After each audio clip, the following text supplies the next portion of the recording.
finale! Woo! I don't know about you, but growing up, whenever we were watching a TV show and it came to the finale, I always got really sad. Like, the finale's gonna be awesome, but I'm really sad that it's gonna be over. That's kinda how I'm feeling about this.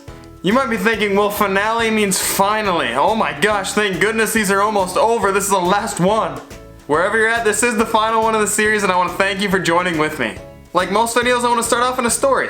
This story comes from a man who's a lot holier than me. He shared a story of something that happened in his life, and I want to share it with you.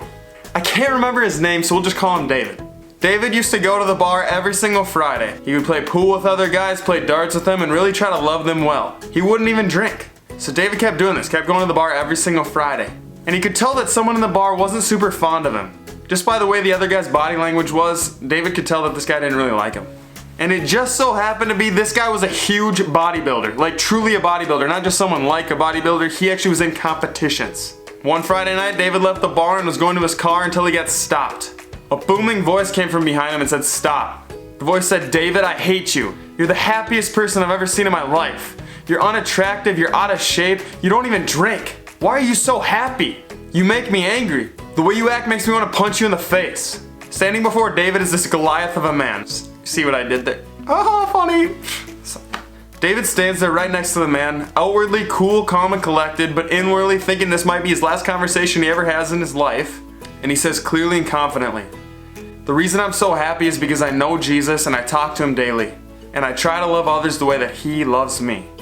That's what I want for you as well. I want this happiness, I want this joy that comes from the Lord. So this video is all about what's next.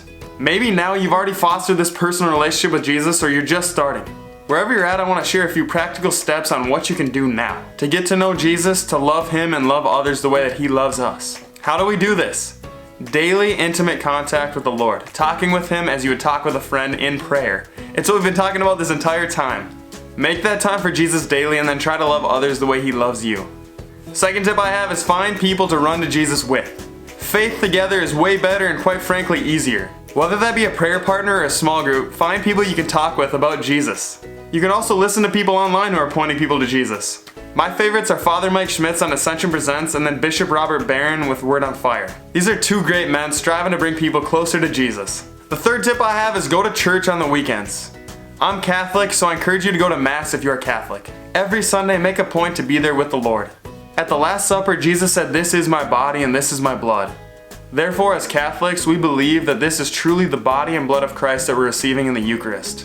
And once you come to know Jesus and develop this personal relationship with him, receiving him in the Eucharist becomes a new, inexplainable experience. And I want you to experience that.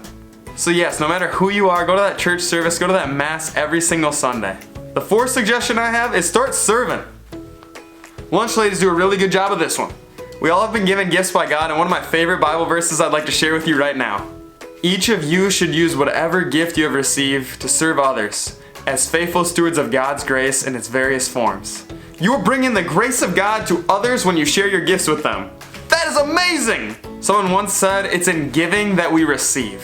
You know that feeling, that good feeling you get inside your soul when you help someone else out. So I encourage you to find out what you're good at and what you enjoy doing and serve in that regard. These are the tips I have for you. Prayer, fellowship, going to church, and serving others. All great ways to continue to foster your personal relationship with Jesus Christ. I do want to invite you to do one more thing. To make a commitment to the Lord today. I've got an example that I'm going to share with you by word and on the screen here. Jesus, I commit my life to you, trusting you as my friend. I give you permission to be the center of my life. I give you my past, my present, and my future. I want to live my life for you. I love you. And then I encourage you to sign and date it. It's almost like vows with the Lord. He's already written his side of the contract. He wrote it on the cross 2,000 years ago. And he calls us in a deeper relationship with him every single day. I invite you to write up your own commitment to the Lord and then put it on the doorframe of your door. Put it by your nightstand. Put it somewhere you'll see it. You could even place it underneath your bed. Because if you place it underneath your bed, when you get up in the morning, you have to go on your knees to go grab it to recommit. And when you're down there, I encourage you to say a few prayers to the Lord. And then you can invite him to be a part of your day throughout the day as well. So those are my tips. And oh yeah, one more thing. David, our guy from before, the holy man that I heard say this story to me. There's more to this story. A couple months later, so like 60 days later after the parking lot incident with the big bodybuilder, David gets a call from an unknown number. David answers and then immediately hears a deep, familiar voice. Hey David, I wanted to call just to share with you that you're no longer the happiest person I know. I'm the happiest person I know. I'm way happier than you. I know Jesus and I talk with him daily as my friend, and I'm trying to love others the way that he loves us as well. And David, as a result of that, I'm way happier than you. David just smiled, knowing that his bodybuilding friend had truly found joy, had found this personal relationship with Jesus Christ. I hope you find that as well. Know that I've been praying for you. And if you ever want to talk further about this, feel free to reach out to me. I love talking about it. And I want to hear your story too and about your journey. Anyway, that's all I got to say about that. I'm going to go have a conversation with Jesus and worship him at Mass. Take care and God bless. Woo! Jesus, let's go!